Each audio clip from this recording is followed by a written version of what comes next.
नमस्कार, स्वागत है आपका बिहार समाचार में। बिहार में कोरोना बवंडर आ गया है। बिहार में नाइट कर्फ्यू के बाद लॉकडाउन लगाया जा सकता है, तो वहीं फिर से कई नए नियम लागू कर दिए गए हैं। साथ ही बड़ी खबर है कि मुख्यमंत्री नीतीश कुमार बीजेपी का साथ छोड़कर आरजेडी के साथ जाने वाले हैं। बिहार में एक बार फिर से नीतीश लालू की सरकार होगी। तो आज की बड़ी खबरों पर बात करने से पहले आपसे अनुरोध है, कृपया वीडियो को एक प्यारा सा लाइक अवश्य कर दीजिएगा। आपका लाइक करना ही हमारी मेहनत का फल होता है।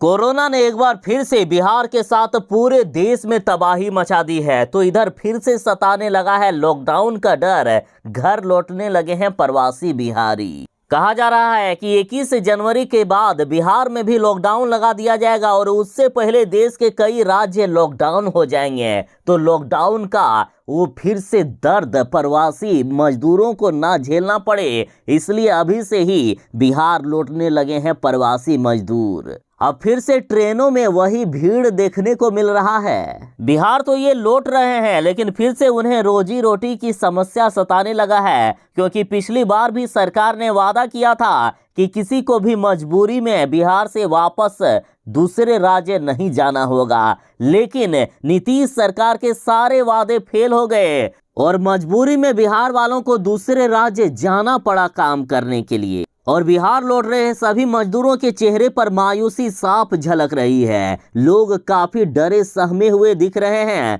प्रवासी मजदूरों को लॉकडाउन का डर सताने लगा है। और देखिए प्रवासी मजदूर क्या कह रहे हैं, तो ये कह रहे हैं कि कोरोना संक्रमण की लगातार खराब स्थिति के कारण कभी भी लॉकडाउन की घोषणा हो सकती है, जिससे फिर से वही पुराने दिन, वही पुराना दर्द ना झेलना पड़े, इसलिए अभी ही गांव लौट रहे हैं। तो प्रवासी श्रमिक आफ्ताब कहते हैं कि मजदूरी करके प्रतिदिन 500 से 600 रुपये कमाते थे, उसी से घर परिवार चलता था। लेकिन अब बिहार लौटे हैं तो यहाँ रोजी रोटी का सवाल तो खड़ा होगा ही, लेकिन जीवन भी बचाना है, जान भी बचानी है, परिवार को भी देखना है, इसलिए बिहार लौट रहे हैं। बस कुछ ही दिन की मेहमान है ये एनडीए सरकार। मुख्यमंत्री नीतीश कुमार बीजेपी को छोड़कर राजद के साथ जाने वाली है। खरमास के बाद बिहार में बड़ा खेला होगा। बिहार में एनडीए सरकार गिरेगी और फिर से लालू और नीतीश की सरकार बनेगी।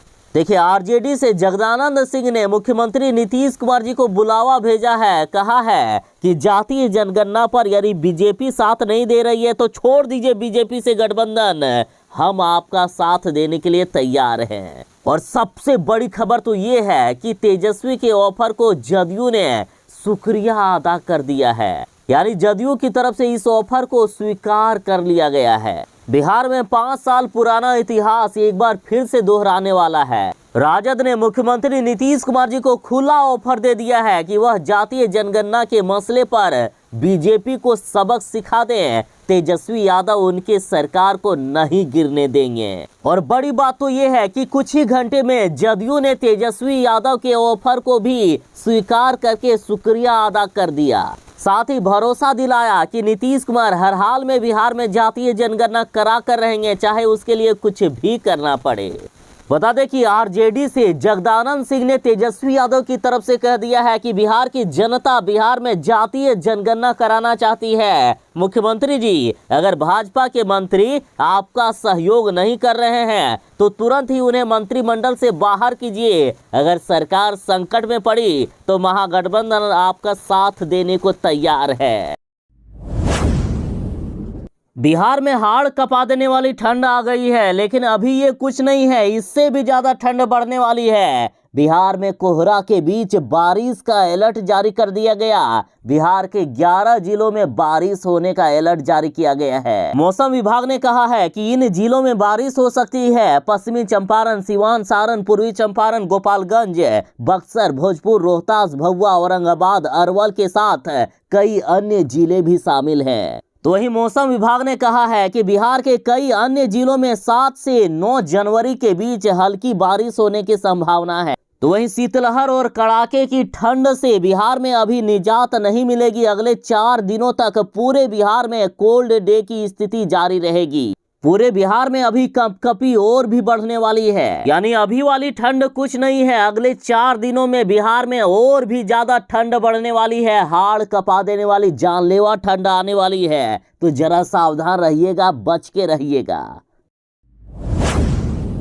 बिहार में कोरोना से तबाही मची है, तो इधर लगभग सभी चीजों को बंद किया जा रहा है। बिहार में नाइट कर्फ्यू के साथ कई पाबंदियां लगा दी गई, स्कूल कॉलेजों को बंद कर दिया गया है। लेकिन शिक्षक अभ्यर्थियों के लिए अच्छी खबर है। कहा जा रहा है कि बिहार में शिक्षक बहाली पर पाबंदी अभी नहीं लगेगी। शिक्षा मंत्री जी ने खुद बयान दिया है कि कोरोना पाबंदियों का असर नियोजन पर नहीं पड़ेगा, नियुक्ति पत्र समय पर मिलेगा शिक्षकों को। शिक्षा मंत्री जी ने ऐलान कर दिया है कि सरकार निर्धारित शेड्यूल पर काउंसलिंग और नियुक्ति पत्र बांटने के लिए प्रतिबद्ध है। कोरोना को देखते हुए लगी पाबंदी इससे अछूता रहेगी। देखिए, कोरोना से लगी पाबंदी से शिक्षक अभ्यर्थियों की चिंता बढ़ गई है। उन्हें डर सताने लगा है कि कहीं उनका नियोजन ना रुक जाए। लेकिन शिक्षा मंत्री जी ने स्पष्ट तौर पर कह दिया है कि छठे चरण के प्राथमिक और माध्यमिक शिक्षक नियोजन की चल रही प्रक्रिया पर इसका कोई असर नहीं पड़ेगा।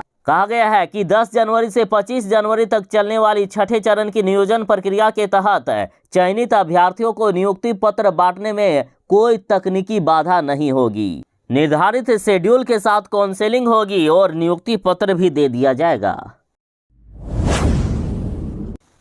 इस बार ये तय माना जा रहा है कि बिहार में बीजेपी की सरकार पक्का गिर जाएगी और बिहार में एक बार फिर से 5 साल पुराना इतिहास दोहराया जाएगा। फिर से एक बार लालू और नीतीश की सरकार बनेगी।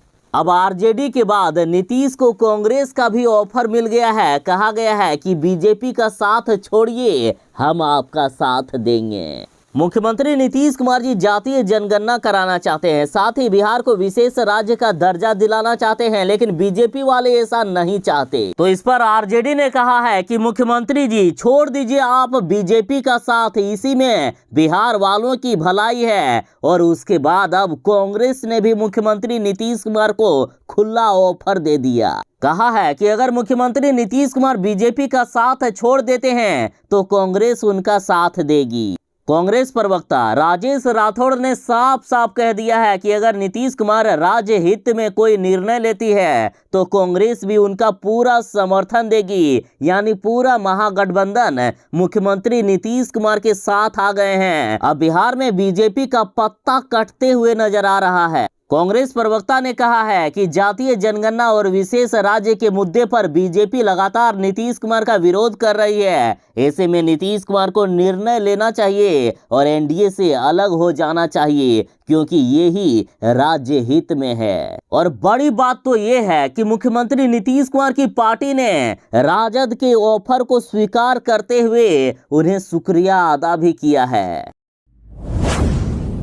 बिहार में कोरोना अब सीधे सरकारी लोगों को, बिहार के नेताओं को टारगेट कर रहा है। बिहार के कई नेता कोरोना से संक्रमित हो गए हैं। पूरे बिहार में हाहाकार सा मच गया है और यहां तक कि मुख्यमंत्री नीतीश कुमार पर भी बड़ा खतरा मंडराने लगा है। वे भी सुरक्षित नहीं हैं और खास करके नीतीश कुमार की पार्टी जदयू के कई नेता कोरोना पॉजिटिव हो गए। तो वहीं बिहार के दोनों ही डिप्टी सीएम तारकिशोर प्रसाद और डिप्टी सीएम रेणु देवी भी कोरोना पॉजिटिव हैं। तो वहीं खुद जीतन राम मांझी की पत्नी, उनकी बेटी, बहू समेत 18 लोग उनके परिवार में कोरोना पॉजिटिव हैं। साथ ही बिहार के विधान परिषद के कार्यकारी सभापति अवधेश नारायण सिंह और उत्पाद मंत्री सुनील कुमार भी कोरोना पॉजिटिव पाए गए। भवन निर्माण मंत्री अशोक चौधरी भी कोरोना संक्रमित हो गए हैं। कृषि मंत्री अमरेंद्र प्रताप सिंह की भी तबीयत लगातार खराब चल रही है। तो वहीं SC/ST मंत्री संतोष कुमार सुमन भी कोरोना पॉजिटिव पाए गए। उसके साथ ही जदयू के राष्ट्रीय अध्यक्ष ललन सिंह भी कोरोना पॉजिटिव मिले हैं। तो वहीं बिहार के डिप्टी सीएम तारकिशोर प्रसाद के कोरोना संक्रमित होने से सियासी गलियारों में हड़कंप मच गया है। दरअसल तारकिशोर प्रसाद और ललन सिंह 4 जनवरी को बाढ़ नगर परिषद में एक समारोह में शामिल हुए थे।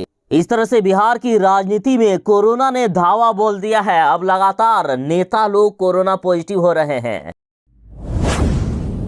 बिहार में नाइट कर्फ्यू का गाइडलाइन जारी होने के बाद फिर से नीतीश सरकार ने कुछ नए नियम लागू कर दिए गए। बिहार के सभी स्कूल कॉलेज हॉस्टल को 21 जनवरी तक बंद कर दिया गया है। तो इधर मंत्री जनक राम नित्यानंद राय भी कोरोना पॉजिटिव हो गए हैं। IGIMS के 15 डॉक्टर संक्रमित पाए गए। बिहार में 24 घंटे में डबल हो गया है कोरोना के मामले। सरकार ने फिर से नए नियम लागू कर दिए हैं। बिहार में अब 8वीं क्लास तक के सभी स्कूल, कॉलेज, कोचिंग, शिक्षण संस्थान एवं उनके हॉस्टल तत्काल प्रभाव से 21 जनवरी तक बंद रहेंगे। हालांकि 8वीं तक के स्कूल खुलेंगे, वहां 50% स्टाफ और शिक्षक के साथ खोलने की अनुमति दी गई है। तो वहीं नए आदेश के अनुसार राज्य सरकार की ओर से ली जाने वाली परीक्षाएं भी आयोजित हो सकेगी। विद्यालय वार्डों की परीक्षा भी ली जा सकेगी। गृह विभाग की विशेष शाखा ने देर शाम को नया आदेश जारी कर दिया। बता दें कि 8वीं क्लास तक के स्कूल बंद कर दिए गए हैं। यहां अब सिर्फ ऑनलाइन पढ़ाई होगी। तो वहीं कक्षा 9वीं से लेकर आगे के क्लास तक के स्कूल खुलेंगे। 50% उपस्थिति के साथ ये स्कूल खुलेंगे। साथ ही 9वीं, 10वीं और आगे के क्लास तक के कोचिंग भी खुले रहेंगे 50% उपस्थिति के साथ। बिहार में कोरोना ने पूरी तरह से तबाही मचा दी है। तो इधर आरजेडी ने दावा किया है कि मुख्यमंत्री नीतीश कुमार ने ही पूरे बिहार में कोरोना फैला दिया। कहा गया है कि इस कोरोना काल में मुख्यमंत्री को आखिर क्या जरूरत पड़ी थी कि उन्होंने समाज सुधार यात्रा के द्वारा लगातार कोरोना गाइडलाइन का उल्लंघन किया और पूरे बिहार में कोरोना फैला दिया।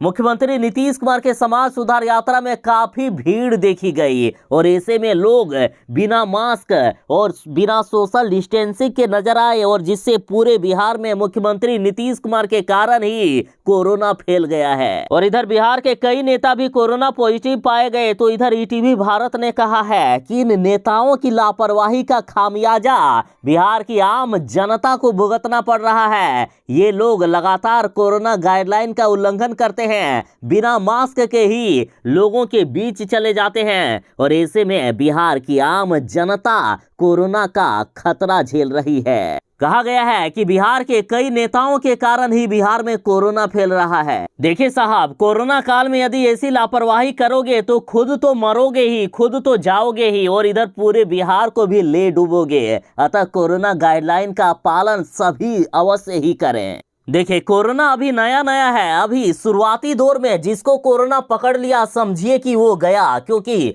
पहले दौर में कोरोना काफी प्रबल होता है। अंत में आते आते धीरे धीरे ये कमजोर हो जाता है। अतः अभी शुरुआती दौर में जरा बच के रहिएगा। अभी शुरुआती दौर में जो कोरोना के जाल में फंस गए, समझिए उनका बचना मुश्किल हो जाएगा।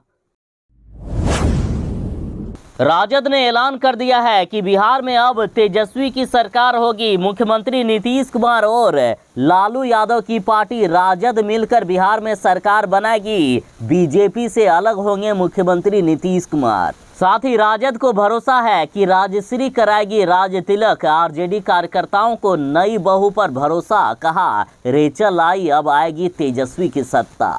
कहा जा रहा है कि बिहार में राजनीतिक समीकरण बदलने वाला है। आरजेडी ने मुख्यमंत्री नीतीश कुमार को बुलावा भेज दिया है। आरजेडी ने कहा कि मुख्यमंत्री जी, यदि बीजेपी वाले जातीय जनगणना और बिहार को विशेष राज्य की दर्जा दिलाने में अड़चन पैदा कर रहे हैं तो छोड़ दीजिए बीजेपी का साथ, आ जाइए हमारे साथ, हम आपका स्वागत करते हैं। आरजेडी के नेता जगदानंद सिंह ने खुले तौर पर मुख्यमंत्री नीतीश कुमार को बुलावा भेज दिया है। जगदानंद सिंह ने कहा कि सरकार के नेतृत्वकर्ता के खिलाफ जो भी हो, चाहे वह मंत्री ही क्यों ना हो, उसे मुख्यमंत्री के आदेश व निर्देश का पालन करना पड़ेगा। अगर वे वैसा नहीं करते हैं तो मुख्यमंत्री को उसे हटा देने का अधिकार है, चाहे वे बीजेपी के नेता ही क्यों ना हो। मुख्यमंत्री जी, आप सभी को बाहर कीजिए। कहा गया है कि जो विधानसभा के आदेश को नहीं मान रहा है, आप उसको हटाइए। यदि फिर भी कोई दिक्कत होती है तो राजद आपके साथ है। तेजस्वी यादव की पार्टी, पूरी पार्टी आपके साथ है। आप बीजेपी को छोड़कर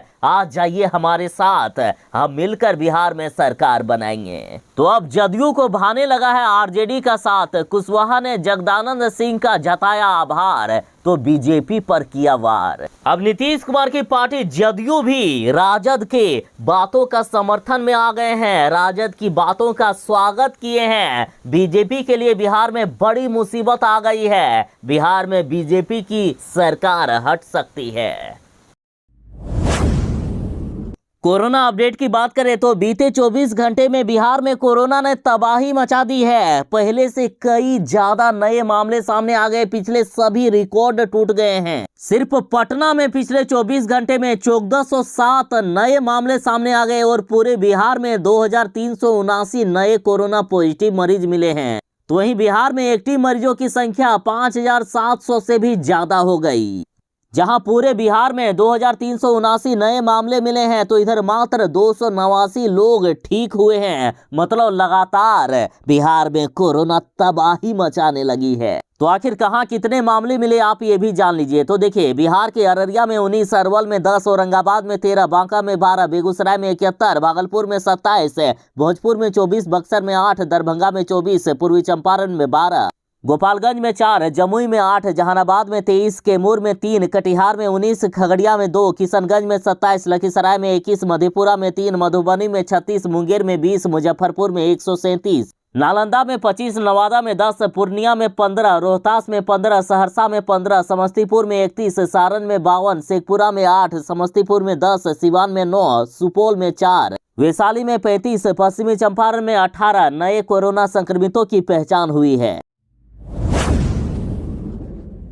जैसे जैसे बिहार में कोरोना तबाही मचा रही है, तो इधर सरकार भी नए नए नियम लागू कर रहे हैं। देखिए, फिर से बिहार में नया नियम लागू कर दिया गया है। यदि बिहार के पटना के साथ अन्य राज्यों में आप मास्क के बगैर निकले तो देना होगा फाइन, साथ ही गाड़ी भी जब्त कर ली जाएगी, चाहे 2 व्हीलर हो या 4 व्हीलर। यदि बिना मास्क के गाड़ी चलाई तो जुर्माना भरना होगा। तो वहीं नए आदेश के अनुसार सरकारी दफ्तर 50% उपस्थिति के साथ खुलेंगे, लेकिन आदेश जारी कर दिया गया कि कोरोना का वैक्सीन लेने वाले ही सरकारी दफ्तर में प्रवेश कर पाएंगे। तो वहीं बिहार में जिन्होंने कोरोना की वैक्सीन नहीं ली है, उन्हें ना तो सरकारी नौकरी मिलेगी और ना ही प्राइवेट नौकरी। और यहाँ तक कि शिक्षक नियोजन में भी ऐसे शिक्षकों का नियोजन नहीं होगा, नौकरी नहीं मिलेगी जिन्होंने कोरोना की वैक्सीन नहीं लगाई है। तो वहीं बिहार में अभी 21 जनवरी तक रात 8 बजे तक दुकानें खुलेगी, लेकिन दुकानदार को कोरोना का वैक्सीन लेना अनिवार्य होगा, नहीं तो वे दुकान नहीं चला पाएंगे। साथ ही ऐसे किसी भी स्टाफ या कर्मचारी को नहीं रख पाएंगे जिन्होंने कोरोना की वैक्सीन नहीं लगाई है।